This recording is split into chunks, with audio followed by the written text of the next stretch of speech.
നീ എന്തിനാണ് ഇങ്ങോട്ട് വന്നത്?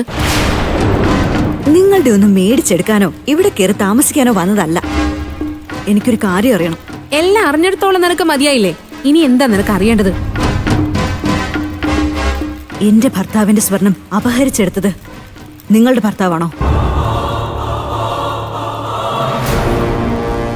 ചോദിച്ചത് കേട്ടില്ലേ? അല്ല, നിന്റെ ഭർത്താവിന് എവിടെ നേടി 1 കിലോ സ്വർണം? തട്ടിപ്പോ അപഹരണവും തുടങ്ങി വെച്ചതേ നിന്റെ ഭർത്താവല്ലേ? നിങ്ങളുടെ ഭർത്താവ് നിരപരാധിയാണെങ്കിൽ പിന്നെ അയാൾക്ക് എന്തിനാ ഈ കുറ്റബോധം?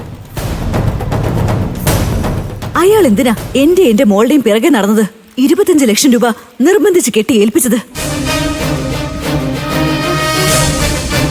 മോഷ്ടിച്ചെടുത്ത സ്വർണത്തിന്റെ പങ്ക് തന്ന് ഒതുക്കാൻ ശ്രമിച്ചതല്ലേ? ആണെങ്കിലേ നന്നായിപ്പോയി. നീ കൊണ്ട് കേസ് കൊടുക്ക്. അല്ല പിന്നെ എടി, എന്റെ ഭർത്താവിന്റെ ഭാഗത്താ തെറ്റ്. നിന്നോടൊന്നും യാതൊരു മര്യാദയും കാണിക്കാൻ പാടില്ലായിരുന്നു. അത് കാണിക്കാൻ നടന്ന അയാള് ശരിക്കും നാണം കെട്ടു. ഇപ്പൊ നശിച്ച അവസ്ഥയിലുമായി. ഒരാളെ പറ്റിച്ച് എന്ത് നേടിയെന്ന് പറഞ്ഞാലും അതൊന്നും നിലനിൽക്കില്ല. വല്ലവരെയും പറ്റിച്ച് നേടിയ പണം കൊണ്ട് സുഖിച്ച് ജീവിക്കാന്ന് വിചാരിച്ചിട്ട് ഇപ്പൊ എന്തായി? എന്തെങ്കിലും പ്രയോജനമുണ്ടോ? ഉള്ള സമാധാനം കൂടി പോയതല്ലേ ഉള്ളൂ. എടി, എന്റെ കുടുംബം തകർന്നതിനും ഞങ്ങളുടെ കുടുംബം ഈ ഒരു അവസ്ഥയിൽ എത്തിയതിനും ഒരേ ഒരു കാരണം നീയാ.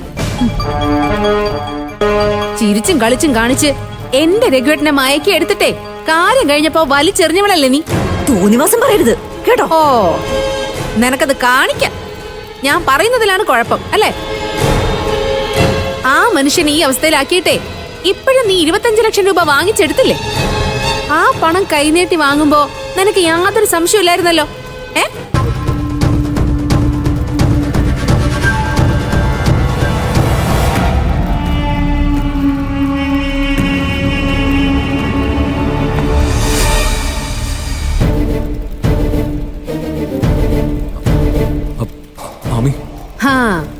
ദാ വന്നല്ലോ. ദേ, പണത്തിന്റെ കണക്കും ചോദിച്ച ആള് വന്നിരിക്കുന്നു. ചെല്ല്. അമ്മി, നീ എന്തിനാ ഇപ്പൊ ഇങ്ങോട്ട് വന്ന്?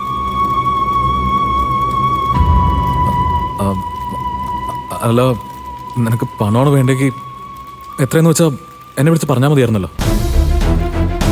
എനിക്ക് നിങ്ങളുടെ പണമൊന്നും വേണ്ട. എനിക്കറിയേണ്ടത് സത്യമാണ്. എന്റെ ഭർത്താവിന്റെ സ്വർണം തട്ടിയെടുത്തിട്ടാണോ എനിക്ക് 25 ലക്ഷം രൂപ ദാനമായിട്ട് തന്നത്? ആണോ? ആണോന്ന്?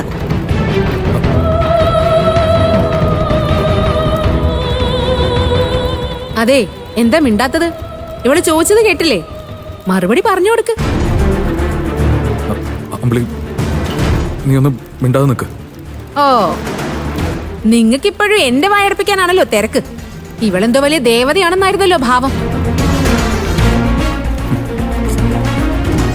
ദേ ഇപ്പൊ കണ്ടോ കണക്കും ചോദിച്ചു വന്നത്.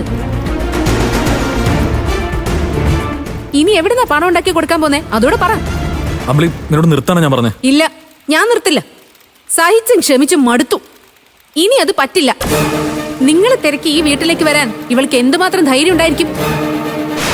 ഞാൻ ഇവിടെ വന്നിട്ടുണ്ടെങ്കിൽ അതിന് തക്കതായ കാരണം ഉണ്ടായിട്ടാ. എന്ത് കാര്യം? നിന്റെ വീട്ടിൽ കയറി ഇങ്ങനെ സ്വർണം മോഷ്ടിച്ചോ? ഇല്ലല്ലോ.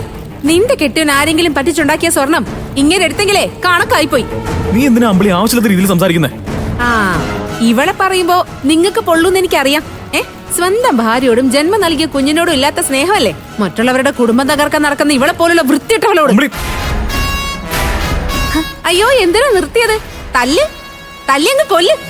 എന്നെ കൊന്നാലും നിങ്ങളുടെ മനസ്സിലിരിപ്പ് നടക്കില്ല മനുഷ്യ, അതോർത്തോ. അമ്പിളി, നിർത്തിക്കോ. അതാ നിനക്ക് നല്ലത്.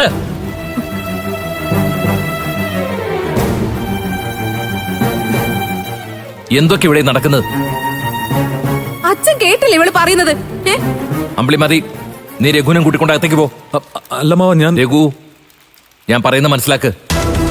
ഞാൻ ആദ്യം ഈ കുട്ടിയോടൊന്ന് സംസാരിക്കട്ടെ. ദൈവത്തോർത്ത് നീയും അമ്പിളിയും കൂടെ അകത്തേക്ക് പോകും. ചെല്ലേ.